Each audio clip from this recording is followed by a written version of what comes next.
नमस्कार विद्यार्थी पालक फ्रँचायझी धारक, एक खुश खबर आहे।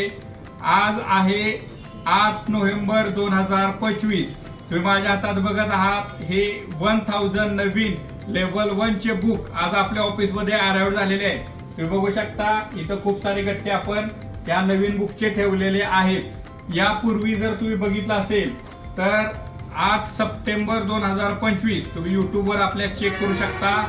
हा व्हिडिओ आपण हे बुक आले त्यावेळेला 8 सप्टेंबर 2025 रोजी व्हिडिओ पोस्ट केला होता। बरोबर 2 महिन्यामध्ये आपण 1000 ऍडमिशनचा टप्पा क्रॉस केलेला आहे। हे 1000 बुक संपून आता हे नवीन 1000 बुक आपल्याकडे अराइव्ह झालेले आहेत। आणि आपल्याला माहिती आहे ऑक्टोबर महिना हा दिवाळीचा परीक्षेचा महिना होता, तरी पण आपण 2 महिन्यामध्ये 1000 ऍडमिशन केलेले आहेत। आणि इथून पुढचा कालावधी जो आहे नोव्हेंबर, डिसेंबर, जानेवारी हा ऑनलाईन असेल ऑफलाईन असेल ऍडमिशन साठी खूप चांगला कालावधी आहे। आपल्या सक्सेस हा वॅकन्सी एक प्रॉपर सिस्टीम आहे, ती सिस्टीम फॉलो करून तुम्ही देखील चांगले ऍडमिशन करू शकता। धन्यवाद।